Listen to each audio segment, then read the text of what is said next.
Recording. Okay, cool. All right, welcome back, everybody. My name is Stephen Perez, and I'm the Director of Education and Training. Today's date is January 23rd, 2025. And tonight, based on, whoops, I didn't change the slide. Our agenda for tonight, the goal, we're gonna have an overview. Welcome to session 3, and today we're talking about developing judgment. Goal, to develop your officiating skill set using your individual skills and commitment to improving. Our overview, this is our third session, so it's about developing judgment. And I'll put it up there right away. I do not know how to teach you how to improve your judgment.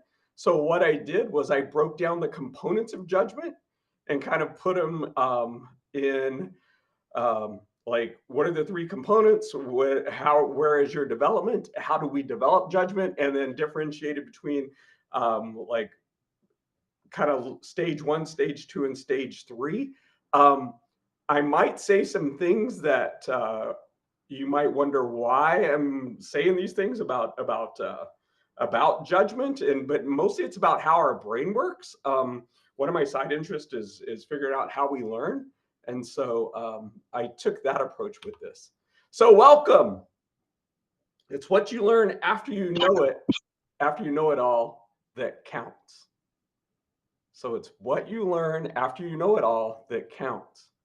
So my question for you is, what is one life lesson you've learned from being an official? What is one life lesson you've learned? Like, I'll start because I was like, what have I learned? My life lesson that I've taken from now 33 years of being a ref is that I can always get better. So I can always improve. So that's my life lesson. So no matter what I'm doing, I know that I could do it better. And that's a lesson that I learned from being an official. Anyone else?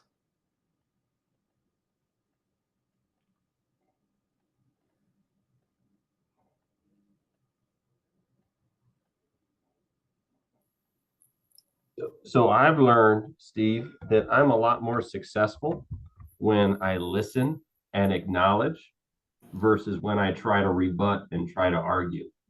And I'm thinking back to our sideline discussions, right?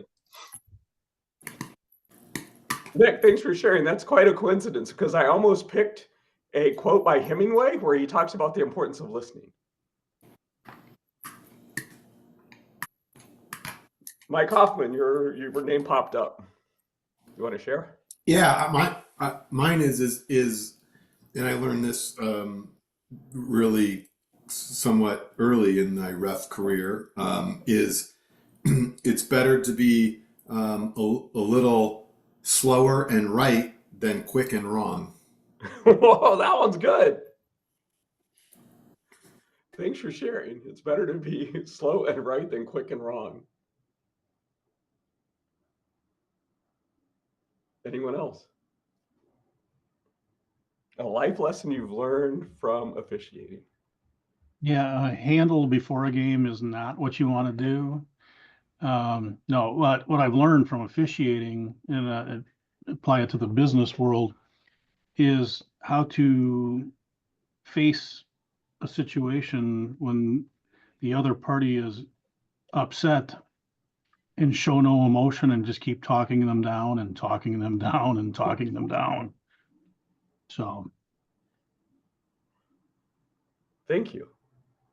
You said that, and I just remember you talking me down early in my career. So thank you.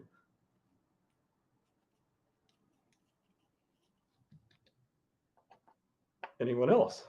A life lesson you've learned from officiating? I'll go. I'd say just transparency, whether it be with you and your partner, you and the coach, just being honest and transparent about the situation just makes your life a whole lot easier. Cool. Thanks for sharing, Logan. Yeah. Logan, I wrote this lesson with like you in my brain, because I was like, Logan was talking about safety, and that is something that was like, at my level, this is what's important and this is what I got to do. So having like your perspective in my head as I wrote this was a gift. So thank you for sharing that, all that you shared in the last session. All right. Yeah. Anyone else? Hey, Steve, I think it's how to Mark? de-escalate a situation, right? How to get in when you're versus, versus inserting yourself, and because your first response when things go intense is to try to out intense the other person, and going in the other direction to de-escalate, to get out of the moment as cleanly as you possibly can, whether it's with a player or a coach or whatever. I actually use that pretty often in my non-stripe world. Thanks for sharing, Mark. Anyone else? For me, when I started reffing lacrosse, I was still coaching wrestling. So I learned how to pick and choose my moments on how to work the ref. So I think that carries over into life. You can't always just, be yelling at somebody and riding them when you think you're right. You have to pick and choose your battles a little better. I'm laughing over like the side of you that I've seen sometimes where it's like it's on Saturday where you're like, shut up. It's like, I had this when I first met Don. I was like, oh, Don is such a sweet guy, and then over the years I've worn on him, and he's learned that I've taught him to be an ass. Sorry, Don. Anyone else? Thank you. Thanks for sharing. Tonight, we're going to work on the topic of developing judgment. And I didn't know what the subtitle was other than it's an exploration. And so think to yourself, what is judgment? When you hear that term, you can apply it in a lot of different ways. But if someone were to ask you, what is judgment? What would you say?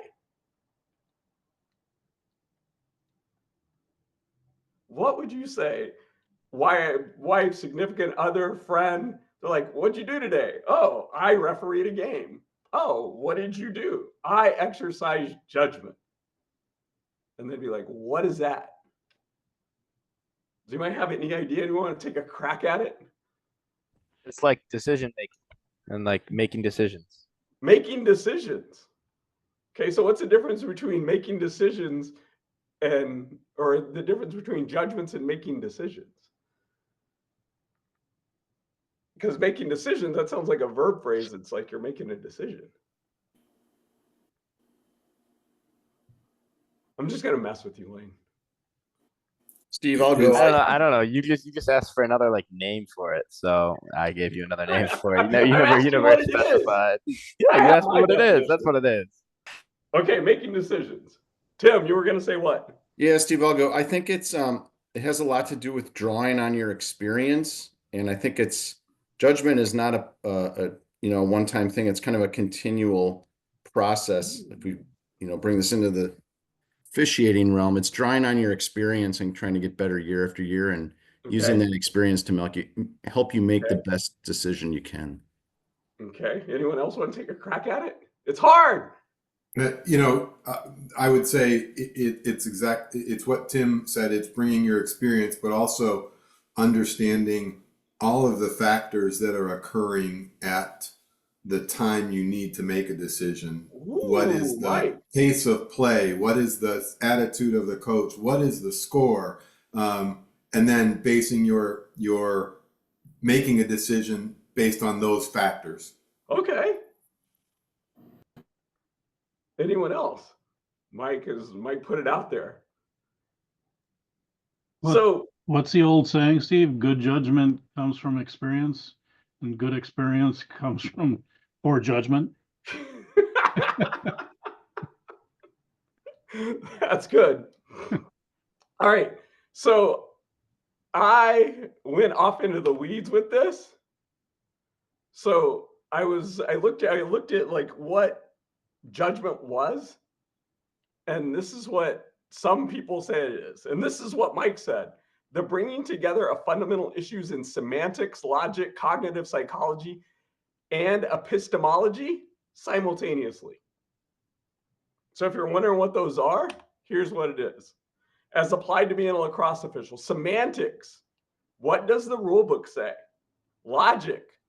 If player X does action Y and action Y is a violation of the rules, then player X violated the rules. Cognitive psychology. Who comment? Okay, cognitive psychology. I read the rule book so that I would know the rules. Now I can apply those rules in various situations, such as action Y committed by player X. And epistemology. Player X did action Y. Player X broke the rules and received a penalty. Because I penalized player X and his team, player X and other team members can learn that when he or others do action Y, there's a consequence for violating the rule. A consequence for violating the rules will be administered. So you guys do all that and you didn't even know that. That's pretty cool. All right. Comments, questions, concerns. So now you know the epistemology of being a lacrosse ref. All right, so there's basically 3 components that that have been identified and you can work on to develop your judgment. Knowledge of the rules, positioning, and observation of play. So knowledge of the rules. Basic knowledge is being able to recall what the text read, being able to use the language from the text, and being able to connect what the text reads to what is being observed on the field. What questions are there? So we have to have knowledge of the rules. It's not enough like just to be in position. We have to be in position and know the rules. And next, positioning, being in the spot to give you an unobstructed view of play. Being ready to move as the play develops. And then moving to a new spot caused by the change in the position of play. Third component, observing play. I'm looking at my primary area of responsibility. I'm seeing what I need to see. I'm changing my field of vision so I can continue to see what I need to see. Misspelled 2. So those are the 3 components of judgment. If you are not doing one of those 3 simultaneously with the others, there's going to be errors. So you can know the rules and be in the spot, but if I should be looking off ball and I'm watching the ball and I miss a cross check that sends a kid flying into the crease, I'm not exercising good judgment. So all 3 of these need to work in harmony, and this is what we're working on as we are working in our games. Questions, concerns, comments? There's a lot of like theoretical stuff and qualitative stuff rather than quantitative. So let me know what questions you have. Okay, so now we have rules knowledge, we have positioning, we have observing play. So we have those 3 elements of those 3 components of judgment. Now, as officials, we are in one of these 3 stages of development. These are directly tied to kind of brain research and kind of the way our brain works. This is called Bloom's taxonomy. Bloom's taxonomy is a model that kind of that shows us what our different levels of brain, kind of like the energy and skills necessary to use that thinking. So remembering and understanding are the lowest levels of kind of thought. And then above that is application and analysis. And then evaluating and creating are at the top of the taxonomy. As a newer official, your brain is in the remembering and understanding stage. As you develop and you are gaining experience, you are able to start applying and analyzing rules. And then as you become more experienced and are becoming more skillful, then you start evaluating. And then this is where I'll make the connection in a minute about This is where we start getting into things like advantage and disadvantage. As a beginning official, don't worry about advantage, disadvantage, because right now we're just remembering what the rules are and trying to recognize what it is that we see. So stage one, rules knowledge. Statement, can you agree that I know what the rule book says? If you can, you're in stage one. Positioning, I understand that by being in this position, I get the best look. That's what you're working towards that, consistently being in the position to get the best look. And then observing play. I know that I'm responsible for a zone and I should watch the action in that zone. As a newer official, this is where you are in your development of judgment. Get these three things down. Whenever you can make those statements, you're pretty good. I know what the rule book says. If you don't know what the rule book says, you don't know what to look for. You can't make stuff up. I mean, you can, but it doesn't. Everybody knows that you don't know what you're doing. So, one, get into the rule book. Know what the rule book says. All you got to do right now, your goal is to be able to remember what it says. And if someone asks, to be able to give a kind of somewhat clear explanation of what the rule is. Positioning, be where they expect you to be. If you're the lead, don't be at the top of the restraining box. Be down by the goal. And observing play, don't ball watch. Watch your area. So stage one. Stage two, as we move up Bloom's taxonomy, you're going to see you start using higher level thinking. I know what the rule book says in rules knowledge and can choose to apply or not apply the rules in different situations. For example, a push by a defensive player that gives the offensive player an advantage does not need to be called. So you're exercising some choice in this. Positioning. I can compare the merits of my positioning to get the best look, and I can move as the play moves so that I maintain the best look. I give up seeing the push in the back so I can watch the attackman's feet along the top of the crease. And then observing play. I am observing my zone and can identify the areas and or players of concern. I then can watch that area with greater understanding of what is happening. Comments, questions, concerns?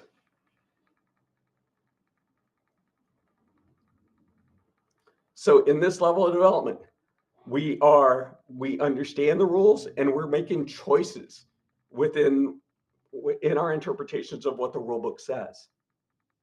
You are moving from your positioning used to be about, I got to get to spot A, but now you're like, oh, I can go A or B or C, depending on where play is. Oh, they're running this offense. They're running a zone. I need to be in this area so I could see how are they going to manage players cutting to the crease when they're in a zone versus a man-to-man defense. Okay, and then observing play. You are beginning to observing play. You are you beginning to anticipate where your trouble is going to be. So now, stage three, rules knowledge. I know what the rule book says, and I know what the rule book doesn't say. I can apply the rules based on my interpretation of the rule at this moment of this game on that player or players in this situation. So this goes back to what Mike said about judgment. It's like being able to do these things all right then at that time in the game. Positioning.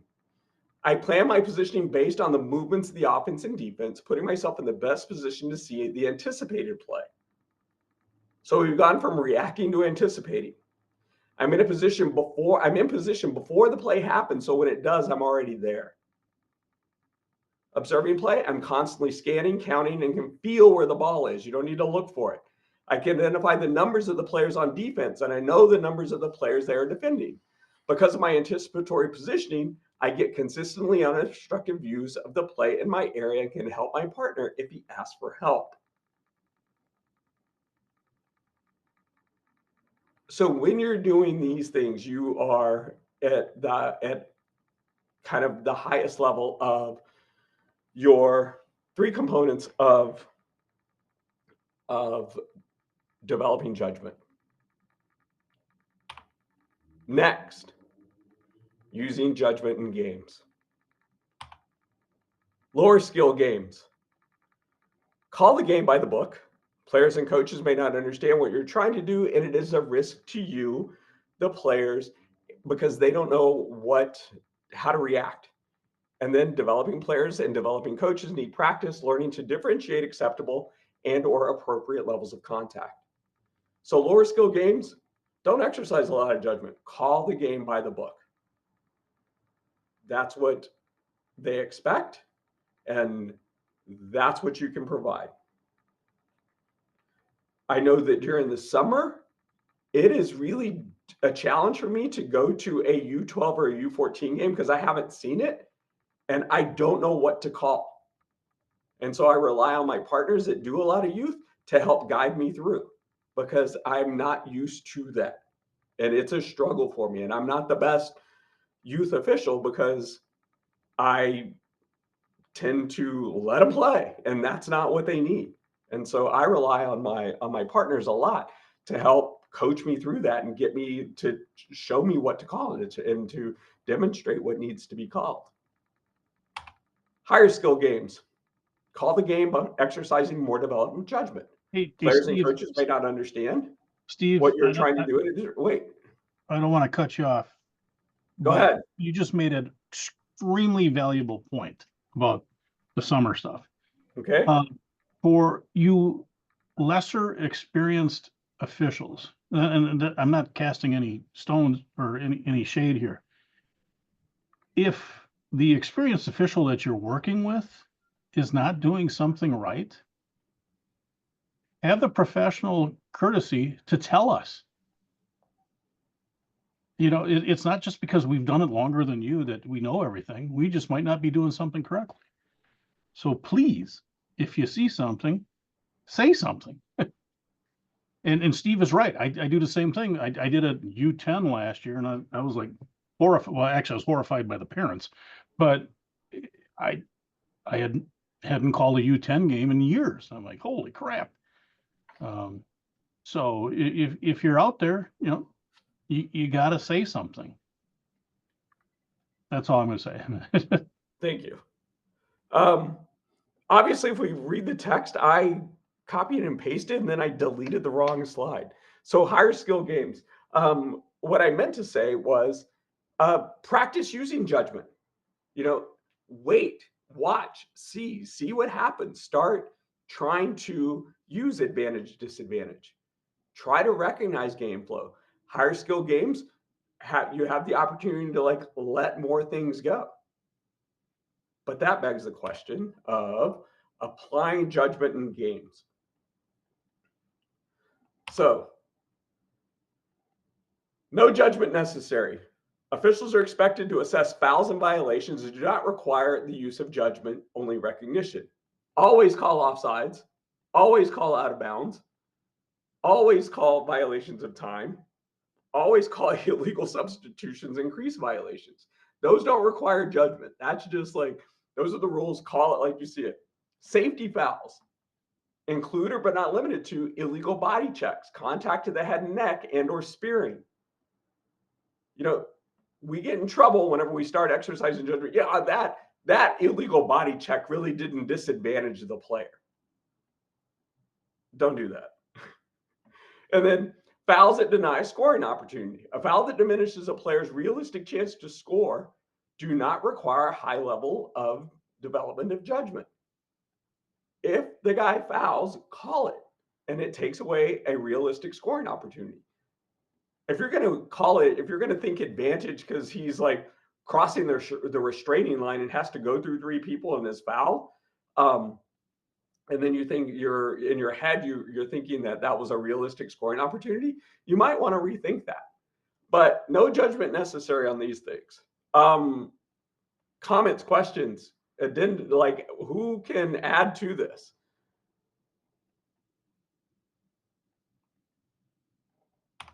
Okay. Next level, kind of officials should begin to apply and use judgment when observing the following plays. Contact fouls. Differentiating contact based on the level and tenor of the game. The sound of contact at a U12 game is not the same sound as at a high school game. Officials should be able to react according to the age level of play that they are officiating. Let's use some judgment. If you are at a high school game and you feel it's like that's a high school player and that's high school contact, then you're using judgment. And then your section and your next thought is that's okay or that's a foul, you're using judgment. Restraining fouls, recognizing the effect of the restraint. Older players can often play through the actions of another player. Therefore, no flag is thrown. So we can begin exercising judgment on those type of plays as you gain experience and as you move up in the skill level of the game. Questions, concerns, comments?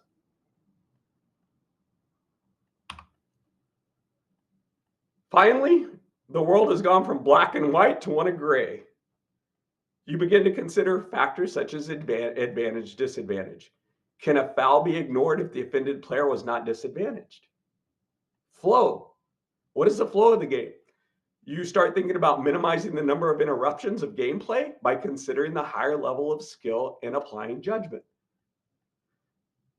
Lots of people that I've worked with, the kid has possession and then there's a little push and we let that go because of flow. We often might consider a trip a push because of flow. We want to minimize the time that teams are down a man. Presentation. Some of you may not be aware of presentation. How am I managing play and interacting with the players and coaches? You can, like I heard earlier, pick your battles. De-escalate. That's judgment. You're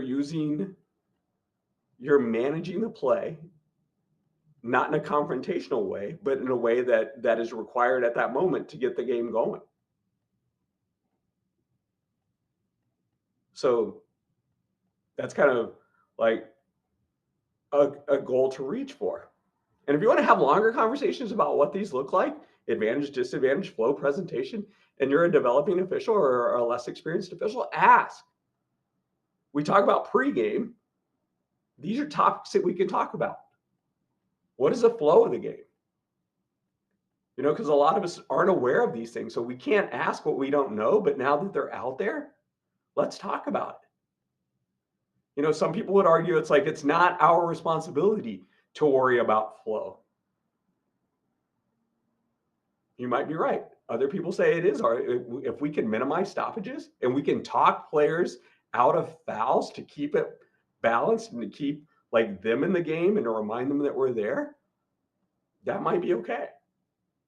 But you have to be ready for it. I was doing a game and the coach said, why don't you call things instead of talking to my players? He had a point. All right, finally.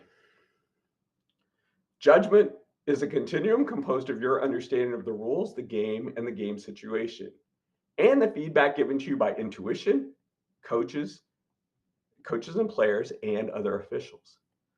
Judgment is also a spectrum. You must apply judgment to multiple aspects of the game of lacrosse: rules, positioning, and communication. Judgment is complex. Again, I have no way of teaching you how to improve your judgment. I've given you the parts. I would encourage you to reflect on where you are and what you need to improve to strengthen your areas and grow. So that's all I have tonight, because I was asked to talk about developing judgment, and I don't know how to improve it, but I can tell you these are the components, these are the areas, this is what you can work on. So attendance, if you're watching this after January 23rd, please text training 3 attendance code phrase helmet. to 414-469-5123. Please identify yourself by including your name. Next meeting, the rule books came out. There's a couple of new rules. We'll put together a meeting to review the new rule changes, and this will be closer to the high school season so that we can be ready for the high school season. And that's all I have. Comments, questions, concerns, anybody else? Anybody want to go back and review or anything?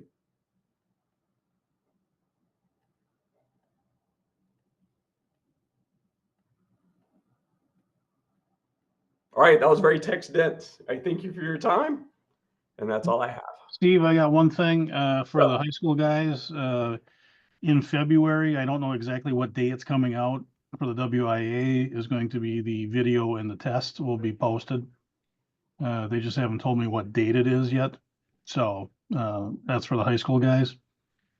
And then I want to thank you on the judgment thing. The only thing I would add is, gentlemen, every time you take the field, the rule book doesn't change from start to finish. The players will play to what you allow them to do. And that's your game that night. Some, as Steve was alluding to, some games are higher level and some games are lower level. You adjust to what you're seeing there on the field. You know, one thing I learned 1,000 years ago, and Jameson and I used to try to do this in training. No one can teach you how to do a play on. You either get it in your first game or you get it in your second game of your third year. You just kind of know it's a judgment thing. And it's kind of what Steve was talking about tonight. You just, when you know it, and you just kind of flow with it.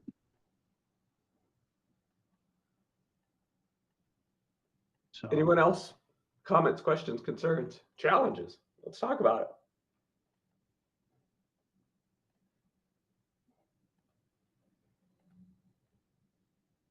Yeah, one little thing that I've heard someone talk about as an official is his slogan was, "What you permit is what you promote."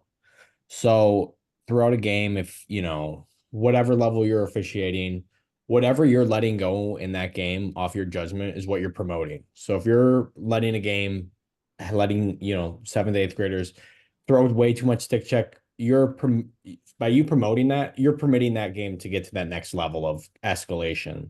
So just, keep that in mind as you're using your judgment and as you're officiating games is, whether it's a coach yelling at you or players getting out of hand, what you let go is what you're promoting. So that's just something that I try to keep in mind when I'm doing my judgment. It's like, at what level is it too much? And where's my threshold at where it's now I need to shut it down. And Mateo, one of the things that I've seen you do is once you reach that threshold, you take action rather than panic and like it's too late. You have the wherewithal to be like, no, that's it. We're gonna change it. And yeah, I mean, that piggybacks right off what Randy says. Once you can always, set that tone and you can always make corrections, but it's the players will work around you. So if in the second half or the first quarter or the last 2 minutes of the game, it's getting out of hand, it's like, it's your job to keep kids in line. Hey, Thank Steve. you. Mark, you wrote yourself off. What can you add? Two quick things. Under positioning that you talked about at the beginning of your presentation, I would add mechanics to that. So knowing the rules, learning this stuff that's helped me, learning mechanics Okay. will help positioning, which will help my sight and my judgment. And then the other thing I'd throw out there, especially when you're talking pregame, is that helps with judgment is kind of scouting. So meaning paying attention what two teams are playing.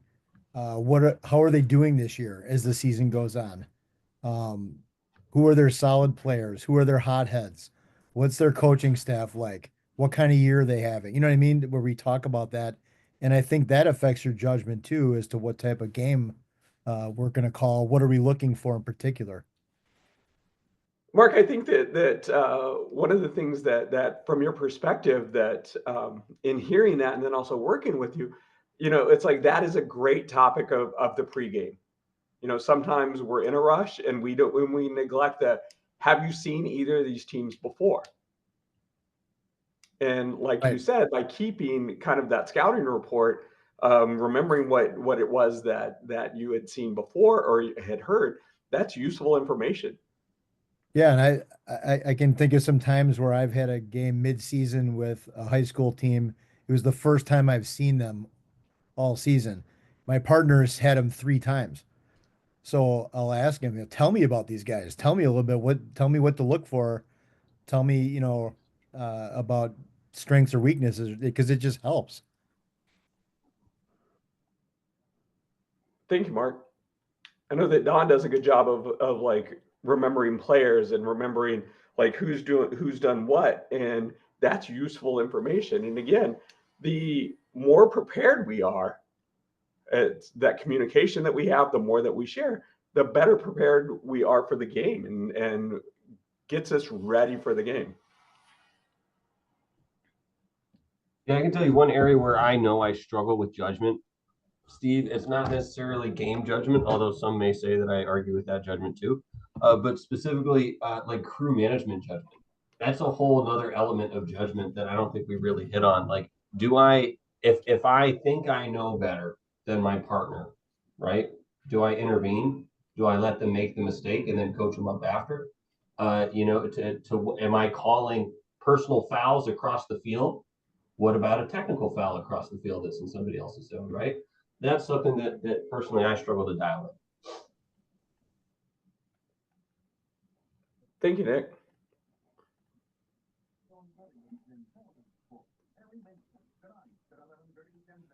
Any advice, wisdom, insights? Steven, I was just going to add that I've been following some stuff on social media, Okay. like Facebook and Instagram. And a couple things.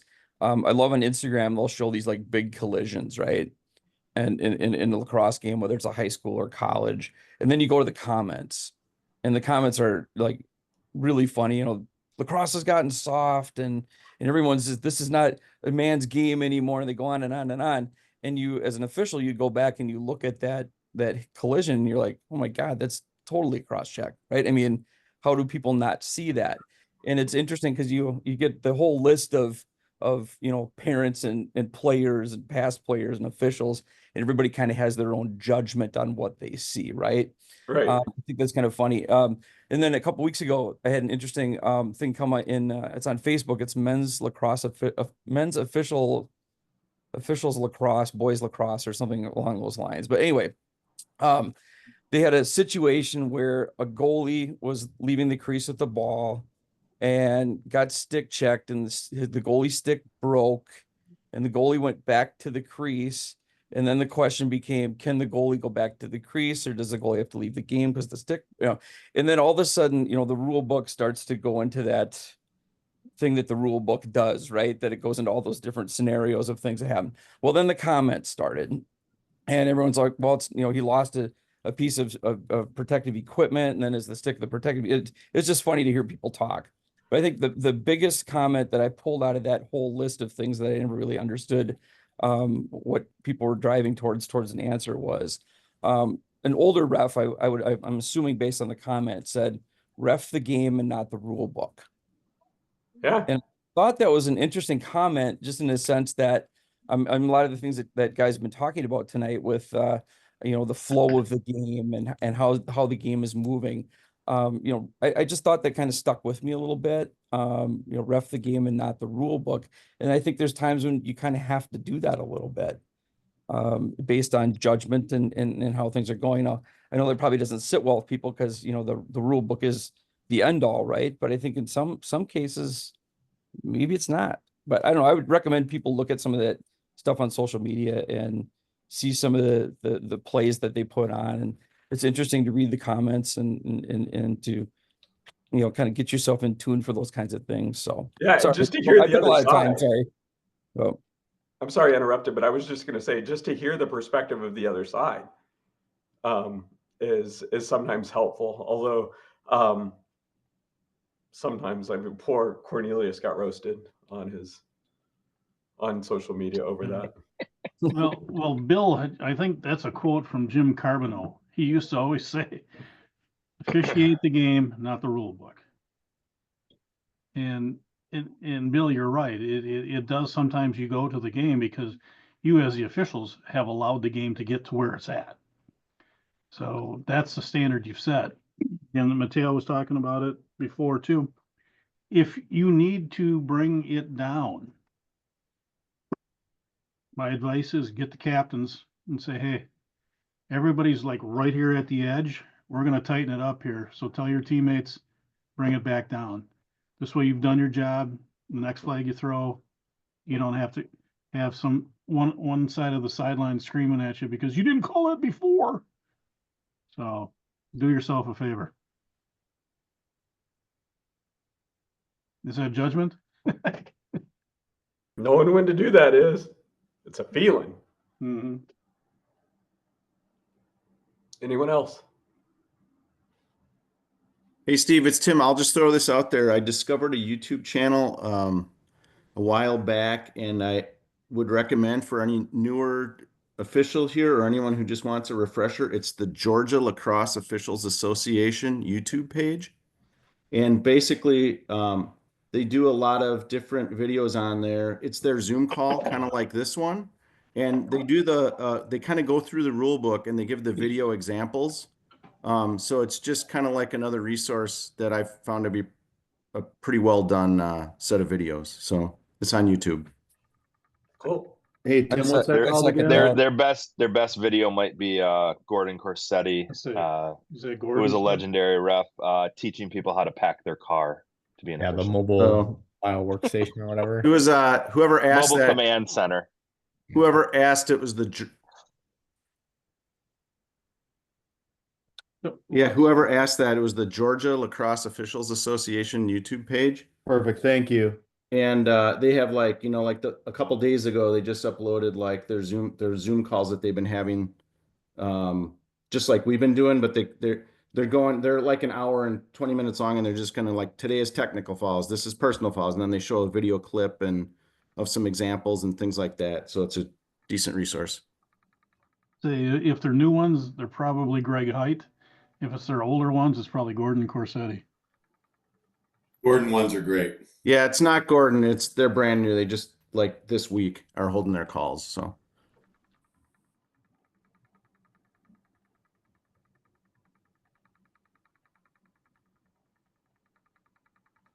All right, fellas. I am going to end the meeting unless there's anyone else. I'll stop the recording.